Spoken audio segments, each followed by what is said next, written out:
Hi, didn't see you there. You might be wondering, Ewan, why are you wearing those stupid fucking glasses? Well, I respond, these aren't just any stupid fucking glasses. For the past 2 weeks, I've been wearing a pair of patented rose-tinted glasses. They make everything from your past look way better than it probably actually is. For example, take a gander at this side-by-side unboxing of Skylanders Trap Team with and without the glasses. Underwhelming, right? That's why I'm never taking these things off. I'm gonna ride this nostalgia high until the day I die. It also probably doesn't help that my sweat has chemically bonded these to my skin, so to celebrate the occasion of not being able to take these off, why don't we take a nostalgic look at the mere idea of taking nostalgic looks at old video game stuff that just doesn't go away. Nostalgia, what our good friend Dictionary describes as a sentimental longing or wistful affection for a period in the past, and what our wacky Uncle Sega describes as, "You fuckers like Green Hill Zone?" The feeling of nostalgia is a powerful thing. It can be felt through pretty much any enjoyable experience from the past. But recently, a lot of companies have been taking that feeling and making an entire subgenre of movies, TV shows, and of course, video games. Mostly with the intent of exploiting people's emotional attachment to old properties. Take Disney, for example. Ever since 2015, they've been consistently pumping out remake after remake of their old animated movies, but without the charm, character, life, soul, or actual desire to make a good movie from the originals.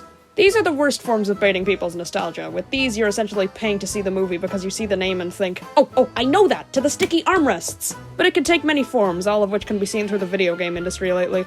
Remakes have been abundant in games, especially in the last decade, but these can still stand as their own games thanks to gameplay and story changes. For example, while the Crash and Spyro remake trilogies are extremely faithful to their original games with pretty minimal changes outside of the visuals, remakes like the Final Fantasy VII and Resident Evil 2 and 3 remakes are essentially their own new games. Both of these can still rely on baiting people's nostalgia for the sake of fan service, but it's definitely more prevalent in the former kind of remake, because these are mainly the same games that people grew up with. No, nostalgia in video games is most apparent through subtle nods to old games, which is code for "Someone order classic Sonic?" Game companies just cannot get enough of sticking their old games into their new ones, and no company does it better than good old small studio fucking over Sega. Sonic Generations was neat. It was a fun revisit to older games, stages, and Sonics. It was really neat seeing stages that we hadn't seen in years, like Chemical Plant, Sky Sanctuary, Speed Highway, and most prominently, Green Please Leave Me Alone Hill. Look, we get it. Generations sold well, but not because it was filled to the brim with old shit. It sold well because it was a good game.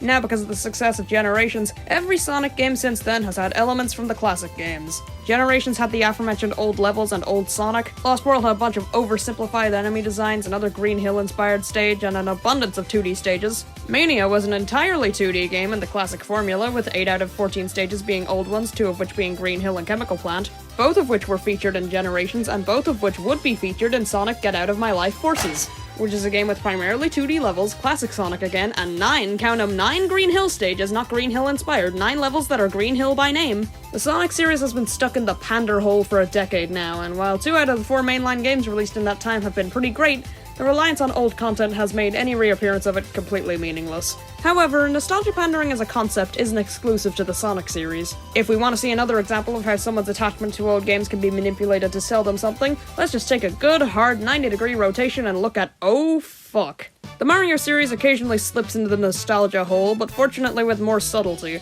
It'll usually take a single old thing from an older game and just use it again. The early 2010s was an era in which everyone thought Mario 3 was the best thing since Mickey Mousecapade, and because of that, Nintendo loved sticking the main power-up from that game, the Super Leaf, into every new Mario game at the time. Mario 3D Land and Mario Kart 7 both released in 2011 and featured the Super Leaf as headlining power-ups, and who could forget its appearance in 2012's New Super Mario Bros. 2? You can't have a New Super Mario Bros. 2 without the Super Leaf. But hey, it's just one power-up coming back. It's not like they constantly reuse the same level design. I should keep my mouth shut. It's understandable, 1-1 is the most recognizable level in the series. It makes sense to have it show up from time to time, but much like Sonic's abuse of Green Hill, the constant use of this level has just kinda lost its meaning. But then we have Nintendo's great big 2020 piss-off, Super Mario 3D All-Stars. This game as a concept is great. Compile 3 fan-favorite 3D Mario games, one of which has never been re-released, into one Switch cartridge in celebration of Mario's 35th anniversary. It's a great idea. It's just everything around this release that bugs me. Obviously, the game could have used more content, like concept art, Galaxy 2, 3D Land, and a not wretched menu, but this game's marketing and release strategy is what killed it for me, I say, with a copy bought new for full price in my possession. The marketing for this game was plastered with advertisement people who played these games in their advertisement childhood, sharing the experience with their advertisement children.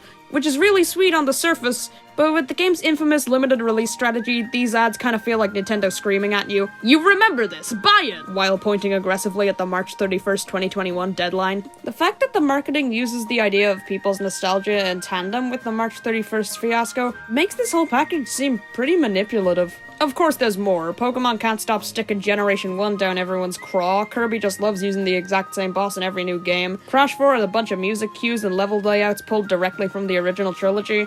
But because a few select series do this, doesn't mean nostalgia in video games is inherently a bad thing. Regardless of its release strategy, Mario 3D All-Stars is genuinely a great introduction to these games. Sonic Generations was the first time we'd seen some of these levels in decades. Sonic Mania was just a phenomenal game. The reason these old things keep getting reused is because they were so great to begin with. Oh my god. I realize now that nostalgia is something that should be enjoyed in moderation. It should be a reflection of the past, not the present day. I gotta get these things off.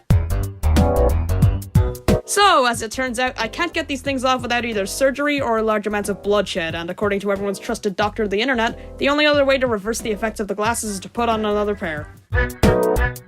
Son of a bitch, I never learned.